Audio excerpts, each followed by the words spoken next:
So now we had this template notation for a reaction earlier, but now let us suppose that we consider that we have forward and reverse reactions. Alright, that means we are saying that we have one set of reactions that are going in the forward direction, another set of reactions that are going in the backward direction. Now we could have actually written this as two sets of reactions, alright, all of them going in the forward direction.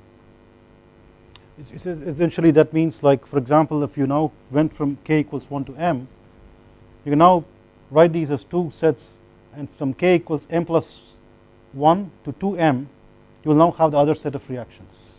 Okay, so if you now write it this way, then this m is half as before. That's what it amounts to. Okay, if it's possible that in the previous set some of them weren't going through reverse reactions, then those reverse reactions will have nu ik single prime as well as nu ik double prime equal to 0 in the previous set. Alright, so let us suppose that in the previous set we had a full set of which some of them were actually reverse of the other, but some of them weren't. Okay, the nu ik single prime and nu ik double prime for them both will be 0 for a hypothetical reaction that is a reverse, which doesn't really happen at all. So it's possible for you to write this in terms of what we did before also. That's what I'm saying. So we can write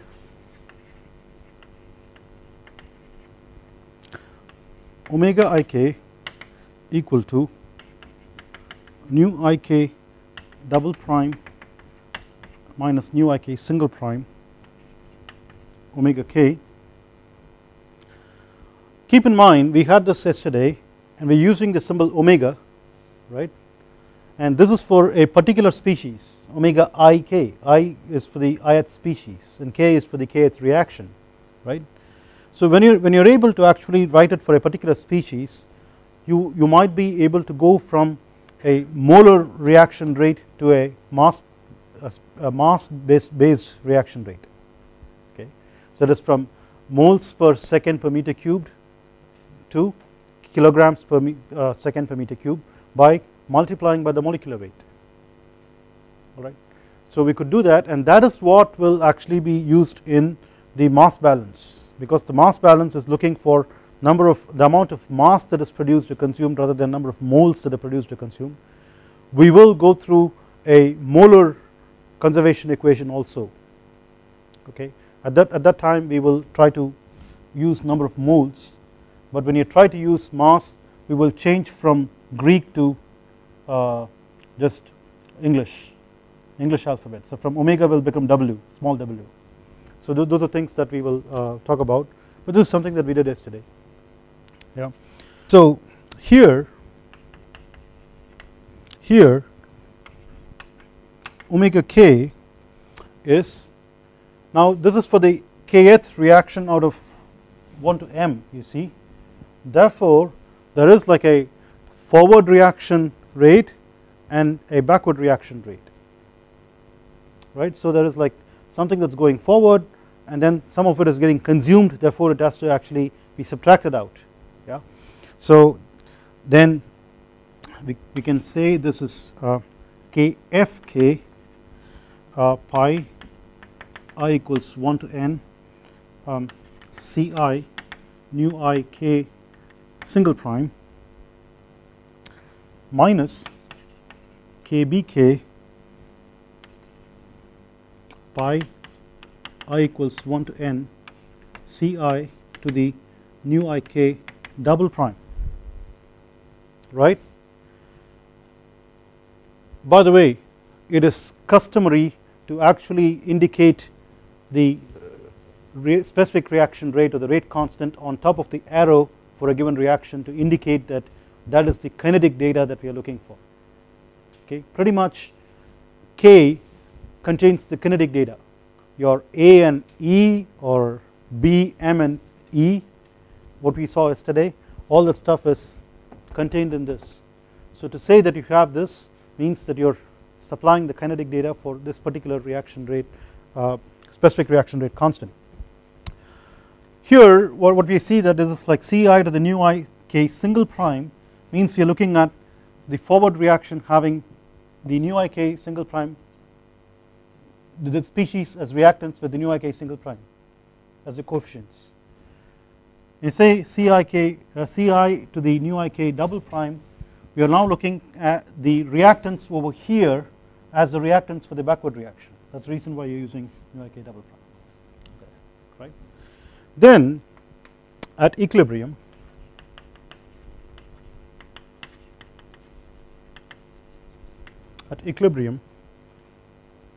omega k equal to 0. That means the rate at which the forward reaction takes place should be equal to the rate at which the backward reaction takes place. Okay, then you have a equilibrium. It's a dynamic equilibrium. Okay, that means it doesn't mean that the reactions are not taking place. The reactions are taking place. You have a forward reaction going on, you have a backward reaction going on, but the rate at which the forward reaction is going on is the same as the rate at which the backward reaction is going on. Okay, so it's a dynamic equilibrium. Reactants are being produced and consumed all the time in that situation. So we then say kfk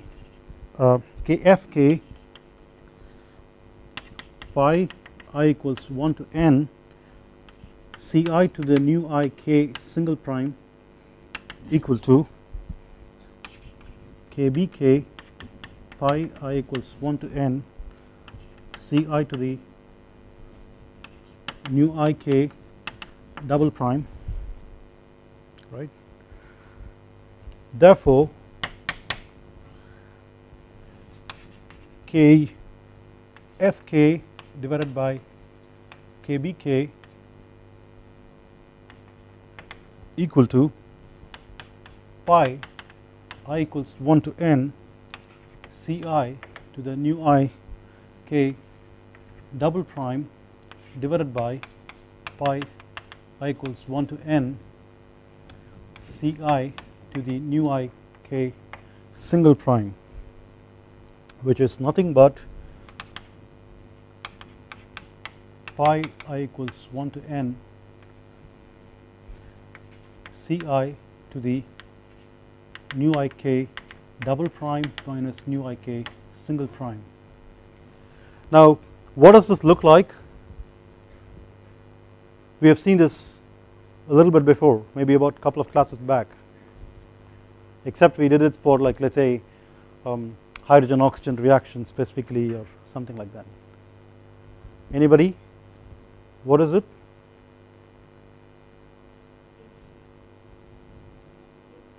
Kp, capital Kp, huh? So this is actually, it's not Kp here because this is actually based on concentrations, whereas we wrote this in terms of partial pressures earlier.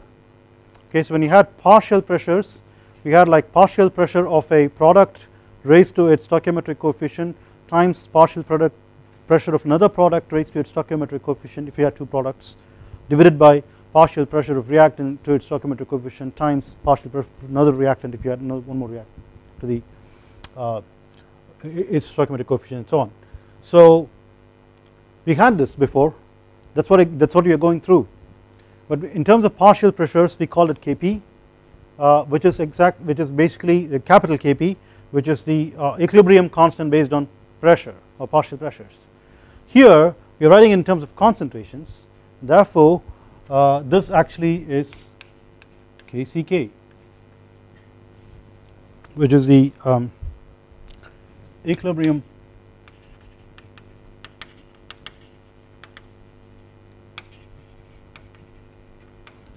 constant based on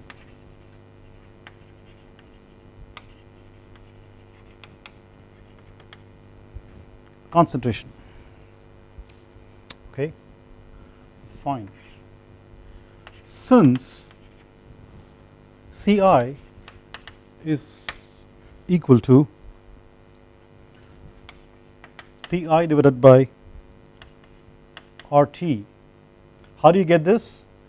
Number of moles per unit volume is essentially molar concentration, number of moles of species I divided by the volume is the molar concentration of species I. So if the ideal gas equation of state is valid for each species, therefore Ni divided by capital V is equal to Pi divided by RT, right. Therefore we can write Ni divided by capital V is Ci, we can relate the partial pressure to the concentration, and further we did not like partial pressures even last time, we wanted to get to the total pressure, therefore we use the mole fraction which has been defined now properly for us, divided by RT. In fact this is Ru, we are talking in terms of number of moles, molar concentration and so on, this is Ru for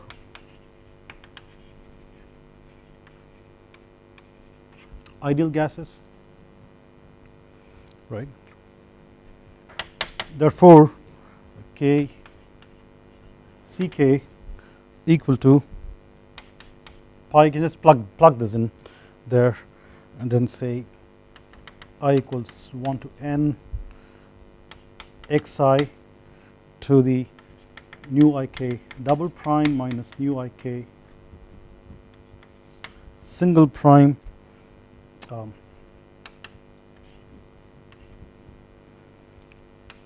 p over Ru t to the, this p over RUT is going to be constant, it should be like a common factor for each of those xi's, right. So xi goes through this, the fate of what Ci went through, but then when you now have the Pi over RT that is common for all of them, then it gets summed over all of the species, right. So you now have I equals 1 to n nu ik double prime minus nu ik single prime.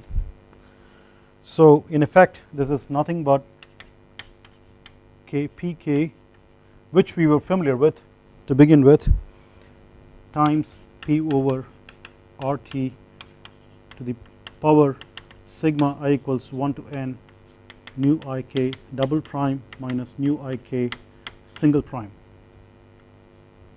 Trying to squeeze there. Okay.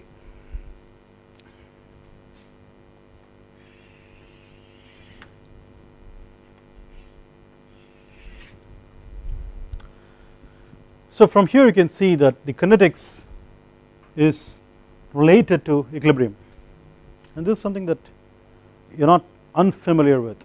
You must have gone through this in your high school for regular reactions and so on, but here we are trying to put all of them together in the algebraic notation that we are coming up with for a general set of forward and reverse reactions, yeah. And that's a relationship between equilibrium constant based on concentration and equilibrium constant based on, so this is equilibrium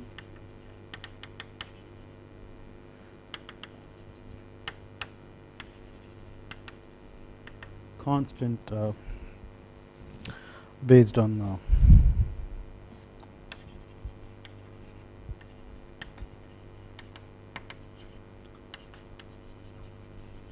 partial pressures. Okay, before we proceed from here, the next thing that I would like to discuss here is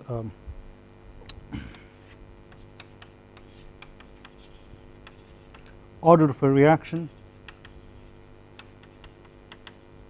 versus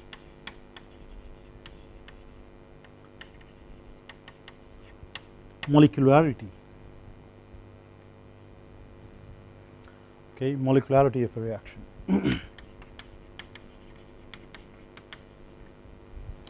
Order of reaction versus molecularity of reaction. Okay, so many times we come across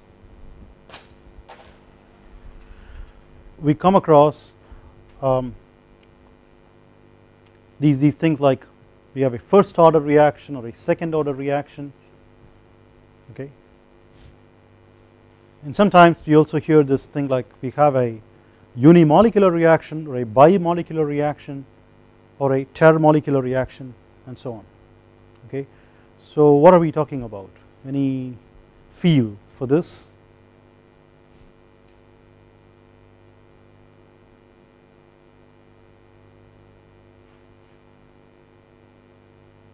We have to try to sort of anglicize this, right? So that means we have to say what we are hearing in English, okay, in typical sentence. It's not very difficult to think about, for example, what's a bimolecular reaction. That means we are looking at a reaction where you have two molecules that are colliding with each other to react. That means as far as the reactants are concerned, we want to have two molecules of different species, one molecule each of two different species have to collide with each other. Can we say that? Or could it be like two molecules of the same species have to collide with each other? Yes? No? Obviously if you want to have a species react, molecules have to collide. That is something that we started talking about as an axiom. So even if one particular species just disintegrates, why would it disintegrate? It would disintegrate because molecules of itself start colliding with each other.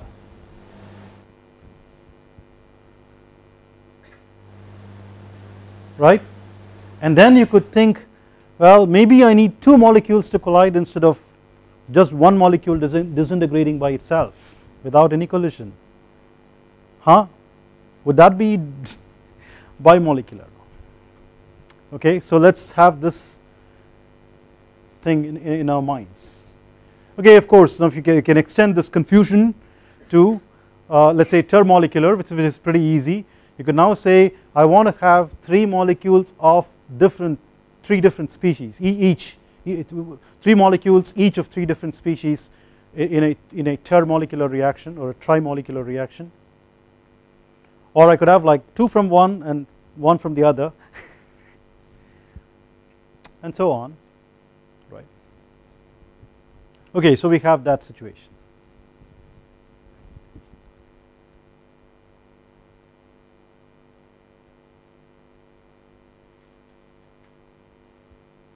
So what would you do? For example, let us suppose that you had a reactant A and I say that I want to have 2A gives products. How do I write the reaction rate? Would I now say that the reaction rate for this reaction is equal to K times concentration of A squared?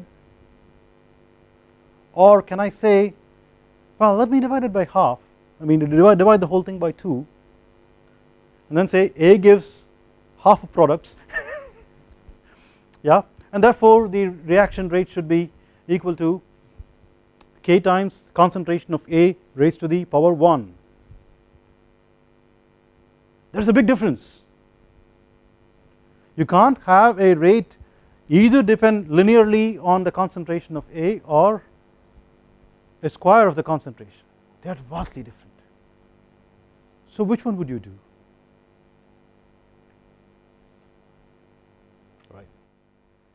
And then let us suppose you have something like 2H2 plus O2 gives products. Let's not worry about the products because the law of mass action is only depending upon the reactant concentrations, right. So 2H2 plus O2 gives products versus H2 plus half O2 gives products. How would you write your reaction rates?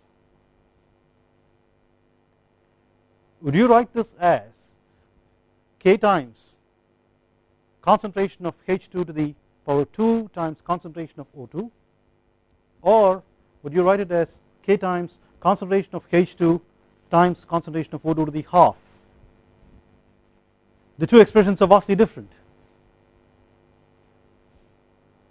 right. So what is the reality? Which is the right answer?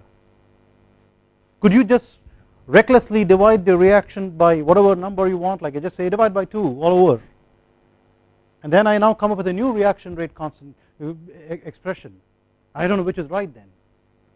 Until now we didn't care, we could divide, and say okay half a mole here, 1 mole there, does not matter. But now we have an implication. These things are now going to show up as exponents of the concentrations of the reactants in the reaction rate expression, and we can't be fiddling around with this. So what is going on?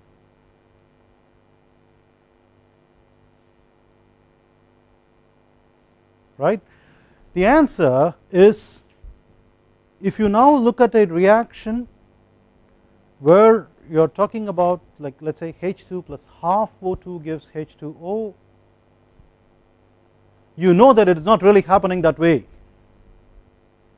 because you can't have half a molecule of oxygen react with 1 molecule of hydrogen. Okay, it is not like oxygen is half-heartedly reacting with hydrogen, right. So we have always been saying it should be half a mole, and half a mole contains a large number of molecules. So when you now look at actually the molecules, what are they doing? Obviously you need to have them react one on one. You can't have half a molecule do with another one or another half, right. So if you now have anything that has like a half, you know that it is not a molecular level reaction that we are talking about. It is what is called as a global reaction. Okay, and for a global reaction you could now write the law of mass action globally, and there you could have the exponents to the concentrations raised to whatever value. It does not have to be integers. You get the point? So let us try to write this. We have something called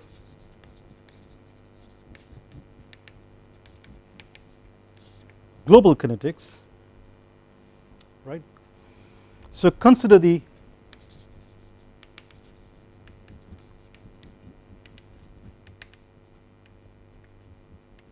stoichiometric reaction. Does not have to be a stoichiometric reaction, but let us consider this reaction. CH4 plus 2O2 gives CO2 plus H2O, right. Okay, this does not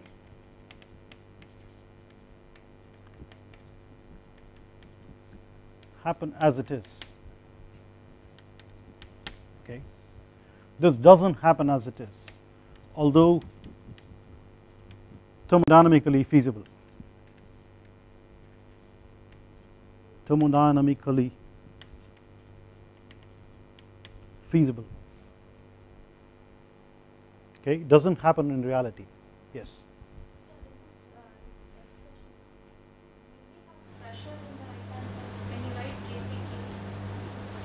You're going back to this. Can you say what you're asking? KPK is ratio of partial pressures raised to its stoichiometric coefficients. So if you write like that, that's fine. That's total pressure. Oh, did I make a mistake?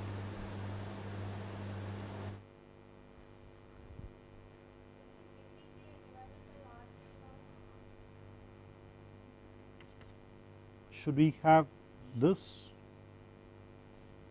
No, no, no, no. Let's just keep it this way. No, I think I made a mistake. You're right.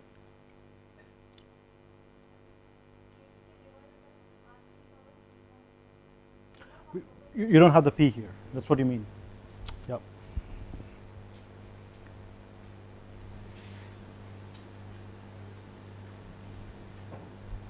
Correct. Thank you. Right. Because what she's saying is this pressure should actually go along with this for you to have a PI, small PI. Yeah. Okay. Fine. You go back to what we were talking about. Fine. So what I'm saying is this reaction actually doesn't happen the way it's written here. That means it's not like CH4, a molecule of CH4 reacts with 2 molecules of oxygen. That is not what is going on in reality when you now get methane and oxygen together. Okay. What else is going on? What happens in reality? In reality, unfortunately for you, you now have a huge set of reactions that kick in the moment you get this to go. Okay. So the first thing that happens is, like, you now have methane break down into methyl, like CH3, CH2, CH, those kinds of radicals, and also release some H radicals. Okay. And then you now have a pool of these radicals, right.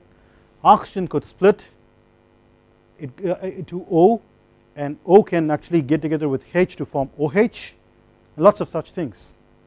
Lots of such things are happening. So similarly H2 plus half O2 gives H2O doesn't happen as it is. And we saw this. We said that we can't have half an oxygen molecule get together with hydrogen molecule.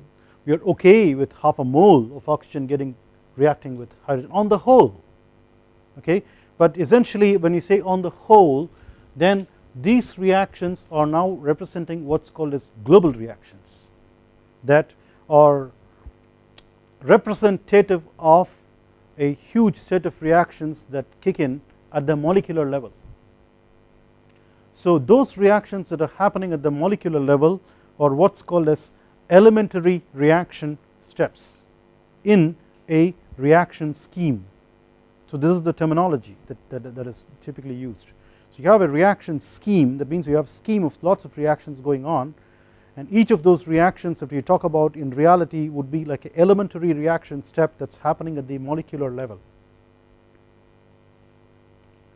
right. But all of it together could be represented by a global reaction. If you now have this kind of a global reaction, then, so let us now go back to this example, right. Then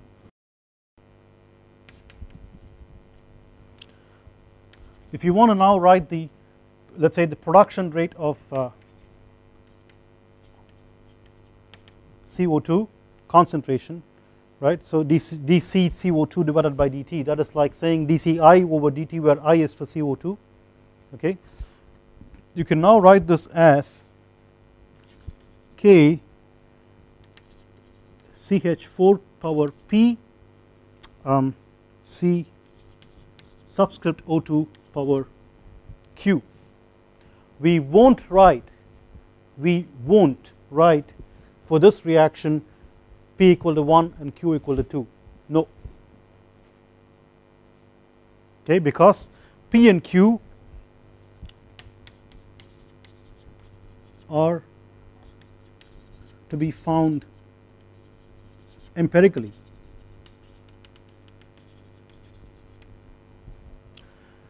Many times in many applications you will find that these values are more like, P is of the order of like 0.15 and Q is like about 1.65.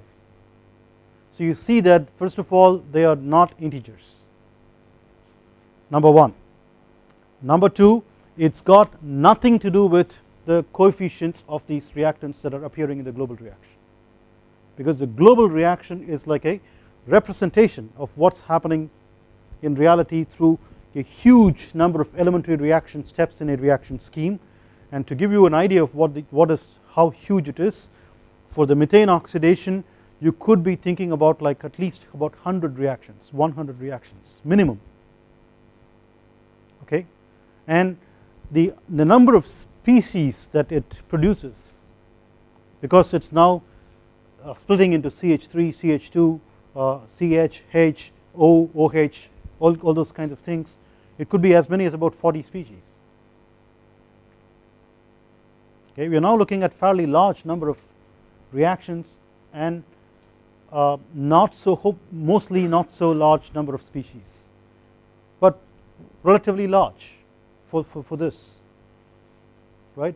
Again here you will be thinking about like a few tens of reactions that are really happening, and let's say handful of species at least, okay, 5 to 10 species that are involved at the molecular level. You can go back and write the law of mass action as it is, looking at a reaction and figuring out the coefficients there and then plugging it in here only for the molecular level reactions, okay.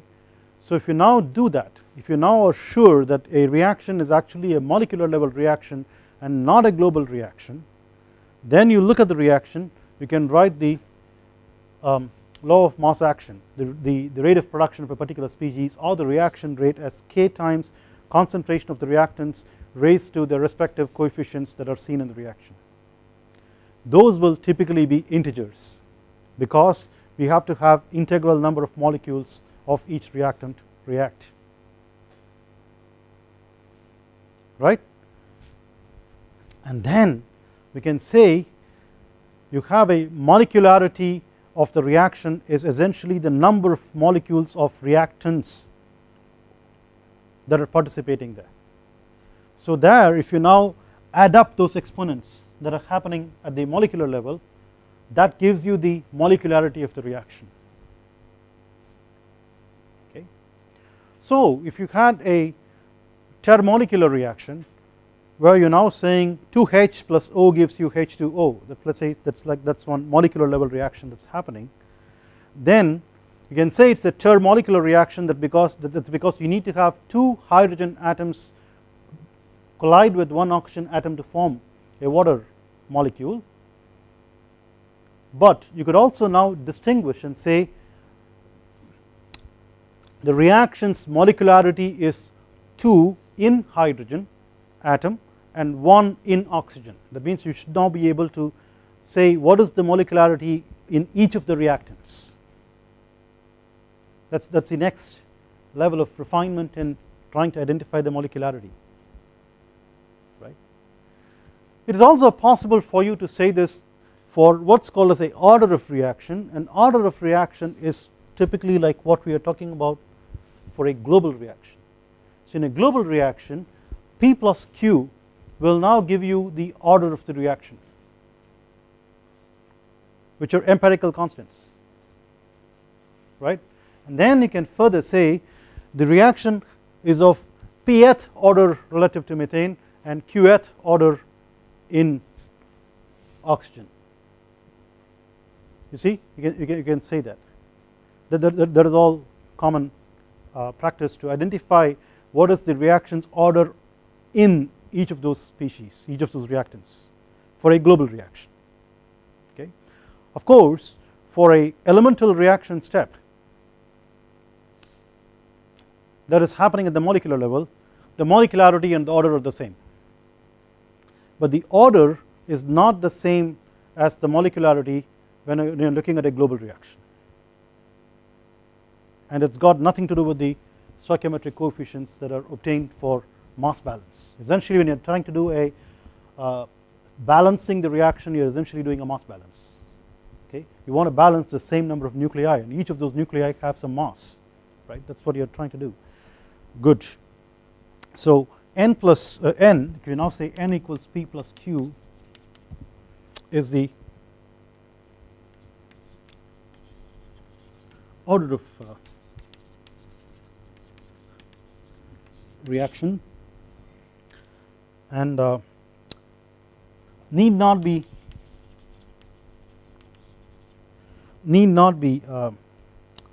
integer, it need not be an integer, okay. So P and Q need not be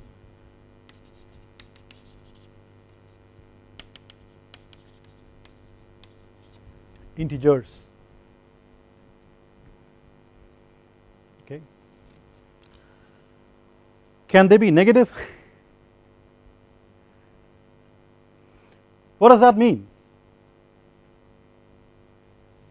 if you now throw in a reactant, the reaction rate actually comes down. Then why would you have the reaction in the first place? Yeah, it's possible under some circumstances, and I think we will proceed further, and I'll try to explain that to you, because we are trying to sort of globalize a series of reactions that are happening, and under different conditions you could now have different emphasis for the role of each of those reactants. Sometimes it's also possible for the reaction rate or the rate of production of your products or rate of depletion of your reactants, whatever, to be depending globally speaking, depending on product concentrations also. So that looks like a violation of the law of mass action, okay, and many times under those circumstances the exponent for the concentration of product dependence on the reaction rate will be negative, which is what is called as a self-inhibiting reaction, okay. That is, more and more the product is formed, the less and less the reaction is going to happen, because as the concentration of the product increases, the reaction gets inhibited, because there is like a self-inhibition mechanism, okay. We will also look at some examples for that, okay, as we go along, but these are basically looking at the global reactions. At the molecular level we do not have any problem, we can just go ahead and do whatever we did with the law of mass action the previous class, right. Fine. Do we have to have a global reaction that is only one step?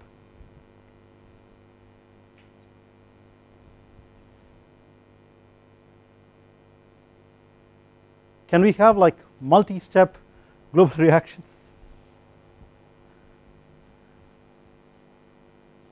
Yes or no?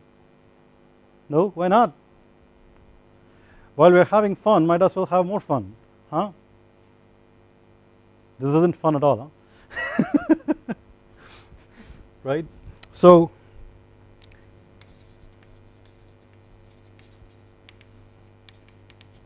global kinetics need not be single step.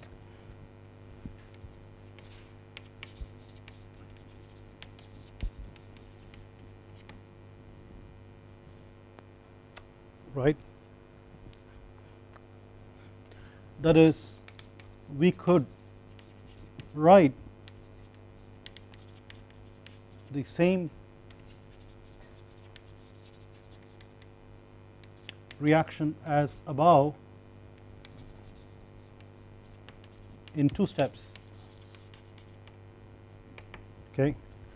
CH4 plus 2O2, okay, and then let us say that this has a rate constant K1, use CO plus 2H2O plus half O2, right, and then you have CO plus half O2 gives K2, with the rate constant K2 it gives you CO2, right. Keep in mind I have a gap here, so I am going to fill it in with something, right. Question is, why would you do this? Why I mean, we understand why we want to have a global reaction, right. That means we do not want to go through the details, we do not want to go through what is happening at the molecular level, we do not want to burden ourselves with those 100 reactions and 40 species and all those things. Can I get away with chemistry? No, I can't, that is combustion, huh? Well, you can. It is possible if you now, instead of thinking about global kinetics, we now have something called infinite rate chemistry. That is something that I will talk about in the context of diffusion flames as we go along. We try to sidestep chemistry completely, okay. But short of sidestepping chemistry, the best we can do is to globalize, right. That means you just have one single step that represents all the details. Unfortunately, the K will still be represented as an Arrhenius reaction, and the A and the E that we have, or the B, M and E that we have as well as the P and Q all have to be obtained empirically, because it does not happen in reality, right. We do not do quantum mechanical calculations to obtain those, not that we do that for all the other molecular level reactions, but it can be done. It is tedious, but it can be done, okay, but we do not do it for global reactions.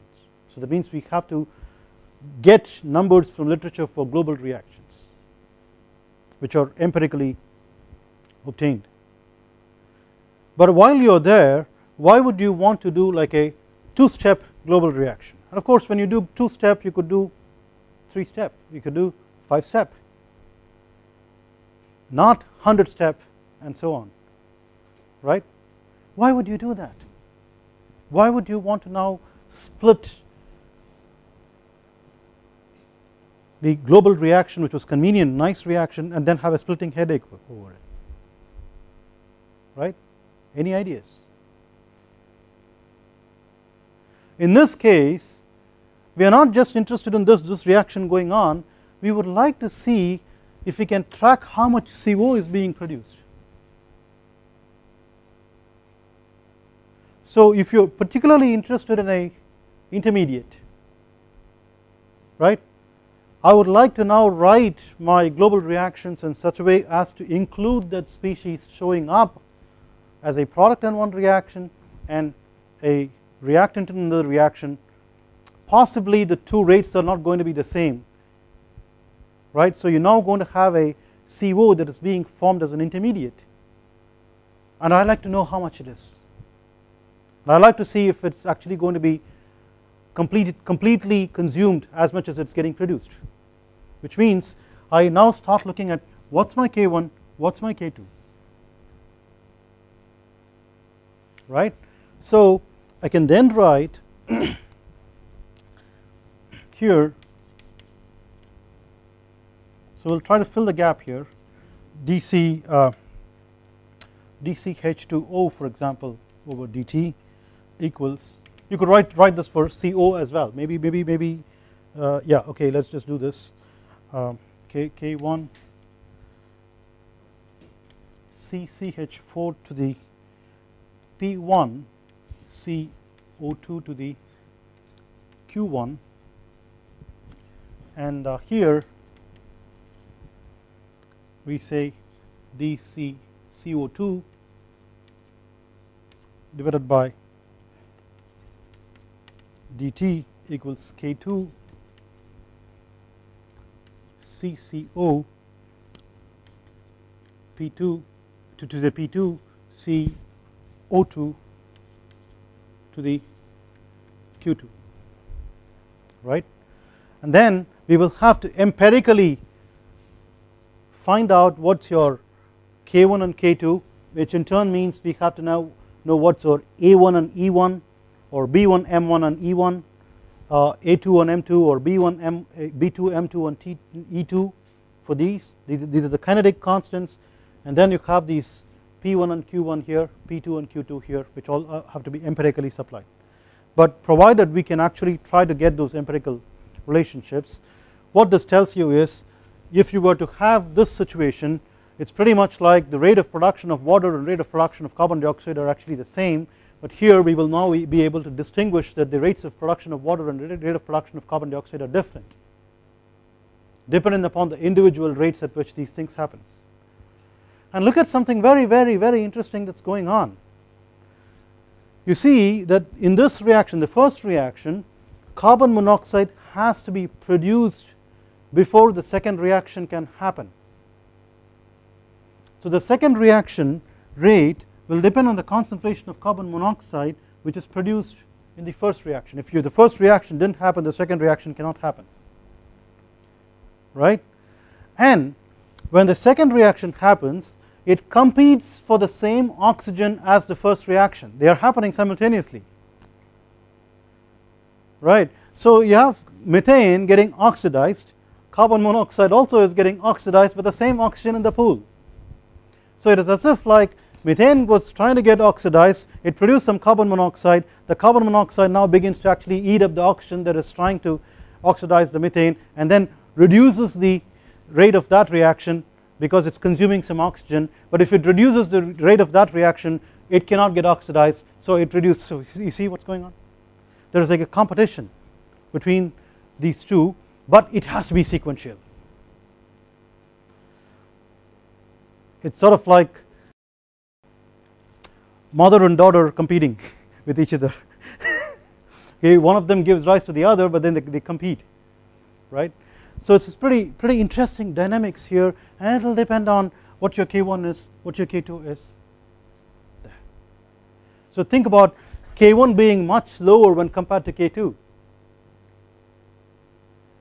See what happens then, you have like it takes forever to get this going, but the moment this happens it will immediately form the next reaction. The moment the next reaction immediately tries to happen, it tries to rob O2 and then slows that down. That means this also has to slow down because CCO has to come down, you see. So there is a nice dynamics that you can think about in these things, which will finally fetch you a certain carbon monoxide that may be remaining. That means you are trying to track carbon monoxide, and that means you have to bring that in as part of your global reaction set. Now we are now beginning to talk about global reaction set rather than just one global reaction. That is the reason why we are thinking about a two-step global reaction. There are much more complicated systems that are there. So typically in chemistry, or that you want to encounter, like hydrocarbon oxidation, methane is like the simplest hydrocarbon, okay, one carbon atom. Then you get into step into things like ethane, ethene, and ethine, and all those things, right. And then you have acetylene, sorry not ethene, acetylene, and propane, and propene, and butane, butene, and all those things. So you keep on going, and then you get into heavier hydrocarbons, heptane, and so on. And then you now go to dodecane and all those things. That's like you now begin to get into things like petrol, diesel, those kinds of benzene is like somewhere in between there, and so on. So you keep on growing and growing. This number of the elemental reaction steps becomes longer and longer, right. But we are still talking about a carbon, hydrogen, oxygen system. If you want to now use air to oxidize, and then you are interested in NOx,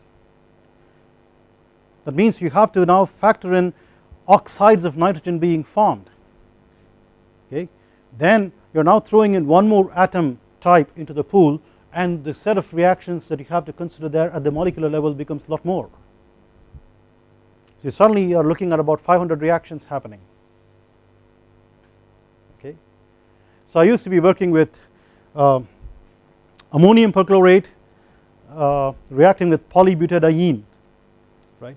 So the polybutadiene is like a polymer that's based on like a butadiene as a monomer, and so on. You are looking at about 4 carbon atoms in a monomer, but you now have a chain that's about having a molecular weight of about 2000 okay, which has to break down and then react with ammonium perchlorate, and then there you have ammonia and perchloric acid that are formed, and then you have a chlorine that's coming up as a new atom type, and apparently ammonium perchlorate can actually react by itself. It's like a monopropellant, and it is estimated that there are like about 1000 reactions that are actually happening in a very thin layer of about 5 to 10 microns thick, which we can't even see for most part because the temperature gradients are so steep, right.